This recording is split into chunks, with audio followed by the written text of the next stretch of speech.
पप्पू यादव का एक बयान सामने आता है जिसमें वो कहते हैं कि 90% महिलाओं को जो है वो बड़े नेताओं के कमरे से होके गुजरना पड़ता है, तब जाके वो बड़ी नेता बन पाती हैं। तो पप्पू यादव जी, आपको और आपके जैसे तमाम ओछी मानसिकता रखने वाले लोगों को मैं समझा दूं कि ऐसी बात नहीं है। आज इन चार जो है वो महिला विधायकों के बारे में जब मैं आपको बताऊंगा तो इनके सामने बड़े बड़े जो पुरुष विधायक हैं, जो सालों से विधायकी कर रहे हैं, वो भी बड़े छोटे नजर आएंगे। इन चार महिला विधायकों का धाक आज इस तरीके से है कि हर तरफ जो है इनकी चर्चा हो रही है, जिनमें से 3 तो पहली दफा विधायक बन के गई हैं और वहां तक पहुंची हैं। और इनका पावर देख के पप्पू यादव जी आपको समझ में आ जाएगा कि इन महिलाओं ने किस तरीके से अपने दम पे विधायकी किया है, किसी पुरुष के भरोसे और पुरुष के नाम के भरोसे नहीं किया है। तो आज जान लीजिए इस बात को आप भी बखूबी, और पप्पू यादव जैसे मानसिकता रखने वाले वो तमाम लोग जान लें कि हमारे यहां ऐसी ऐसी विधायक महिलाएं हैं जिनके आगे कई पुरुष एकदम से फेल हैं, उनके आसपास भी दिखाई नहीं देते। चाहे वो लोकप्रियता की बात कर ली जाए, चाहे वो उनके भौकाल और रौला की बात कर ली जाए, चाहे बात कर लिया जाए उनके काम करने के तरीकों के, तो इनके सामने आसपास आप या फिर तमाम लोग जो है वो दिखाई नहीं देंगे। पूरी कहानी क्या है और कौन है वो चार महिला विधायक, इन तमाम मुद्दों के ऊपर विस्तार पूर्वक चर्चा करेंगे, बातचीत करेंगे। लेकिन उससे पहले मेरा परिचय जान लीजिए। मेरा नाम है रजत और आप जनता जंक्शन देख रहे हैं। तो भाई साहब, उन चार विधायकों के बारे में हम बात करेंगे जिनकी चर्चा अब हर जगह हो रही है, जिनके बारे में बातचीत हर जगह हो रहा है। ये महिला विधायक हैं और पप्पू यादव जैसे तमाम लोगों को यह समझना चाहिए कि देख लीजिए किस तरीके से महिलाएं अपने दम पे आके राजनीति कर रही हैं, किसी पप्पू यादव या किसी पार्टी के भरोसे नहीं कर रही हैं। तो आज देख लीजिए वो यहां तक पहुंची हैं अपने मेहनत के बदौलत, वो यहां तक पहुंचती हैं अपने पावर के बदौलत, वो यहां तक पहुंची हैं अपने तौर तरीकों के बदौलत। उसमें किसी पार्टी, किसी पप्पू यादव का योगदान नहीं है। चलिए उन चार विधायकों के बारे में बातचीत कर लेते हैं और उन चार विधायक, वो चार विधायक कौन कौन हैं इसके बारे में हम आपको बता देते हैं। तो पहली विधायक, ये आपको स्क्रीन पे दिखाई दे रही है, ये 25 साल की लड़की जिसका नाम है मैथिली ठाकुर, पहली दफा विधायक बनती है। इनके ऊपर तमाम तरीके के आरोप भी लगाए जाते हैं विपक्ष के द्वारा। वो विपक्ष तो करता ही है, लगाएगा भी, लेकिन ये अपने बलबूते पे जो है वो विधायक बनी है। इनकी लोकप्रियता इतनी थी कि भाजपा ने कहा कि आइए टिकट ले लीजिए। ऐसे टिकट नहीं दिया। 25 साल के तो बहुत लोग घूम रहे हैं, किसी को टिकट मिला क्या? मैथिली को इसलिए मिला क्योंकि पता था कि अलीनगर से मैथिली चुनाव जीत सकती हैं और मैथिली ने चुनाव जीत के दिखाया। चुनाव जीतने के बाद घर पे नहीं बैठी हैं, काम कर रही हैं, लगातार लोगों से मिलती हैं और भाजपा ने भी समझ लिया कि मैथिली किस किस काम आ सकती हैं। तो आज जब स्टार प्रचारकों की सूची जारी होती है ना साहब, तो उसमें कई पुराने विधायक ऐसे ही पड़े हैं, लेकिन 25 साल की मैथिली ठाकुर को जो है वो भाजपा केरला बुलाती है, भाजपा पश्चिम बंगाल बुलाती है, भाजपा जो है वो बिहार में तमाम तरीके के काम और आयोजनों में बुलाती है। तो ये है पावर, ये महिला विधायकों का पावर है जो अपने दम पे, अपने बलबूते पे बनी है और यहां तक पहुंची है।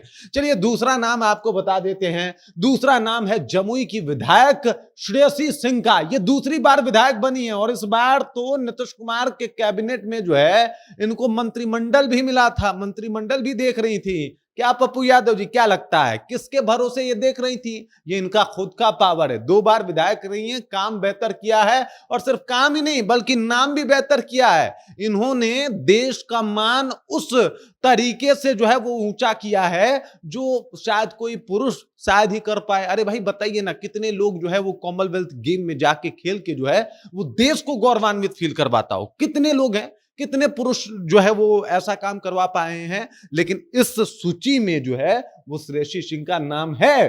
अब ये विधायक हैं, इससे पहले इन्होंने खेल विभाग संभाला था, देखा था मंत्रिमंडल के तौर पे ये बैठ के जो है उन्होंने देखा था। दूसरी बार की विधायक हैं। और लेगेसी की बात तो इनका भी, जैसे आप बताते हैं ना कि आपका परिवार खानदान, तो इनका भी परिवार जो है छोटा नहीं है। इनके पिता दिग्विजय सिंह, इनकी माता पुतुल देवी, दोनों सांसद, इनके पिता केंद्रीय मंत्री रह चुके हैं और आज ये यहां तक पहुंची हैं। तो अब ये दूसरी बार ये मंत्री तक पहुंचना, ये इनके खुद का सफर है। इस बात को समझिए, तो इस बात को जानिए पप्पू यादव जी और तमाम इनके जैसे मानसिकता रखने वाले लोग कि महिलाएं अपने दम पे आगे बढ़ती हैं और इसकी जीती जागती उदाहरण हैं ये लोग। चलिए अब आपको दिखा देता हूं तीसरा नाम। तीसरा नाम है, यहां पे देख सकते हैं, अनीता देवी का। अनीता देवी के बारे में तो जानते ही होंगे, सदन में आवाज उठाना, बहुजनों का आवाज बनना और किस तरीके से गरीब गुरबों की बात करनी है, ये इनसे कोई जो है वो सीख सकता है और इनके बारे में जान सकता है। ये अशोक महतो की पत्नी है और अशोक महतो की पत्नी होने के साथ साथ बहुजन समाज की बेटी हैं। ये जब जो सदन में जाती हैं तो अपने आप को बहुजन समाज की बेटी कह के जो है लोगों के सामने जो है वो पेश करती हैं, ना कि अशोक महतो की पत्नी कह के। और जिस तरीके से ये मुद्दा उठाती हैं, जिस तरीके से गरीब गुरबों का मुद्दा उठाती हैं, जिस तरीके से तमाम लोगों को टारगेट करती हैं, ये किसी से छुपा हुआ नहीं है। आरजेडी की विधायक हैं और जिस तरीके से इनका लगातार लेगेसी बढ़ा, लोगों में जलवा भरा, इसमें कोई दो राय नहीं है कि अशोक महतो का जो प्रभाव रहा, वोट में तब्दील हुआ, ये विधायक बनी। लेकिन विधायक बनने के बाद मीडिया को फेस करना, मीडिया के सामने क्या बोलना है क्या नहीं बोलना है, ये तो सीखना पड़ता है ना। बहुत सारे सांसद लोग जो 6 बार बने, उनको नहीं आता मीडिया के सामने बोलने, कम से कम इनको आता तो है और अपने मुद्दे को उठाने आता है, गरीबों की बात करने आती है, गरीब बेटियों के लिए लड़ने आता है, महिलाओं का आवाज बुलंद करने आता है और वो सब काम जो है वो अनीता देवी करती हैं। तो ये है पावर महिलाओं का, ये अपने दम पे, अपने बलबूते पे करी हैं, पढ़ी लिखी हैं और अच्छे तरीके से बातों को उठाती हैं। इसका उदाहरण भी पेश किया है इन्होंने, इस आरजेडी विधायक ने। तो भाई साहब ऐसा तो मत कहिए। चलिए एक और नाम बता देता हूं आपको, एक और नाम है और इनका नाम जो है वो है कोमल सिंह। इनको तो जानते ही होंगे, कोमल सिंह जो है, इनका भी चर्चा जो है वो खूब रहा है। और कोमल सिंह के बारे में हम आपको बता देते हैं कि मुजफ्फरपुर के गाय घाट से ये विधायक है। पहली दफा ये भी विधायक बनी है, जैसे कि मैथिली ठाकुर पहली दफा बनी है, 2 बार की विधायक है श्रेयसी सिंह। यहाँ पे अगर बात किया जाए तो अनीता देवी भी पहली बार जो है वो विधायक बनी है और कोमल सिंह ये भी पहली बार जो है वो विधायक बनी है। और इनका भी जलवा है, इनका भी जिस तरीके से सदन में मुद्दा को उठाती हैं, अपने ही सरकार के ऊपर अगर सवाल पूछना हो तो बिना डरे बेझिझक सवाल को पूछती हैं। लेगेसी की बात की जाए तो इनके लेगेसी का अंदाजा आप इस बात से लगा लीजिएगा कि गायघाट जो है वही सीट था, सीट जो है वो गायघाट की ही थी। चिराग पासवान की पार्टी कह रही थी कि कोमल सिंह को टिकट हम देना चाहते हैं और जेडीयू कह रहा था कि कोमल सिंह को टिकट जो है वो हम देना चाहते हैं। मतलब वहां पे 2 पार्टी लड़ रहे थे एनडीए के, इसलिए नहीं कि वहां से हम कैंडिडेट अपना उतारना चाहते हैं, बल्कि इसलिए लड़ रहे थे कि कोमल सिंह को बस हम उतारना चाहते हैं। तो ये है लेगेसी और ये लेगेसी जो है वो कोमल सिंह ने बनाया है। ये लेगेसी इनके पिता का लेगेसी है, इनकी मां वीणा देवी हैं जो कि सांसद भी हैं, उनकी लेगेसी है और उनके दम पे इन्होंने बनाया है, अपने आप को जो है वो बताया है। अब जब देखिए, चलिए विरासत में राजनीति तो मिल गई, लेकिन वो जो बौद्धिक राजनीतिक ज्ञान होता है वो तो बहुतों को विरासत में भी नहीं मिला।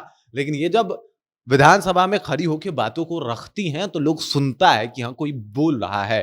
तो ये वो महिलाएं हैं, पप्पू यादव जी और इनके जैसे तमाम मानसिकता रखने वाले लोग, ये देख लें कि ये वो महिलाएं हैं जिन्होंने अपने दम पे राजनीति पे जो है वो इन्होंने काम किया है और इस तरीके से काम करते आई हैं। इन्हें किसी के भरोसे की जरूरत नहीं है। तो अब ये भूल जाइएगा आप इस बात को कि भाई साहब महिलाओं को आगे बढ़ने के लिए जो आपका सोच है उससे वैसा बात नहीं है। 4 विधायकों का नाम ने बताया, चारों महिला हैं और चारों अपने दम पे हैं, आपसे कोई कम लोकप्रिय भी नहीं है। मतलब कितना फॉलोअर्स है, अगर लोकप्रियता की बात कर ली जाए तो कितने फॉलोअर्स हैं आपके सोशल मीडिया की अगर बात कर लिया जाए। इंस्टाग्राम देख लीजिएगा, अच्छा आपके सोशल मीडिया फेसबुक पे ज्यादा है, जाके देख लीजिएगा, अकेले मैथिली ठाकुर का जो है वो 16 मिलियन फॉलोअर्स है। तो उस मामले में भी ये आपसे आगे हैं। आपको बिहार भर लोग जानता होगा, हिंदुस्तान में भर इनको जानता है, हिंदुस्तान से बाहर जाके ये कार्यक्रम करके आ गई हैं। तो ये अपने बलबूते पे करके आई हैं, इनके लिए कोई जो है वो नहीं आया था और ना ही इनको किसी के सपोर्ट की आवश्यकता पड़ी। तो भाई साहब आज इन्होंने अपने दम पे बनाया और मैंने सोचा कि ये ऐसे वो महिलाओं विधायकों की बात हो कि भाई साहब देखें हमारे यहाँ ऐसी ऐसी महिला विधायक होती हैं। पप्पू यादव जिस तरीके की बात करते हैं, उनकी बातें ऐसा लगता है जैसे कि वो मतलब कुछ और ही सोच के बतिया रहे हैं। उनका बातचीत और वाकई जमीनी हकीकत बहुत अंतर देखने को मिलता है। और ये हैं वो 4 विधायक जिनके आगे पुरुष भी मतलब देखा जाएगा, जो 2-4 बार के विधायक भी हैं तो उनकी चर्चा उतना मार्केट में नहीं होती जितना इन लोगों की होती है। इन लोगों के नाम पे जितने लोगों को इन लोगों का नाम जितने लोगों को पता है, शायद 3-4 बार के विधायक रहे लोगों के बारे में लोग नहीं जानते। ये है इन महिलाओं की और इन महिला बेटियों की काबिलियत। तो जान लीजिए, उन तमाम लोगों को एक मैसेज है। बाकी इस खबर, इस जानकारी को लेके आप क्या सोचते हैं? आपके ज़हन में क्या कुछ चल रहा है? कमेंट कीजिए, अपना विचार जो है हम तक पहुँचा दीजिए। बाकी आप देख रहे हैं जनता जंक्शन और मेरा नाम रजत है।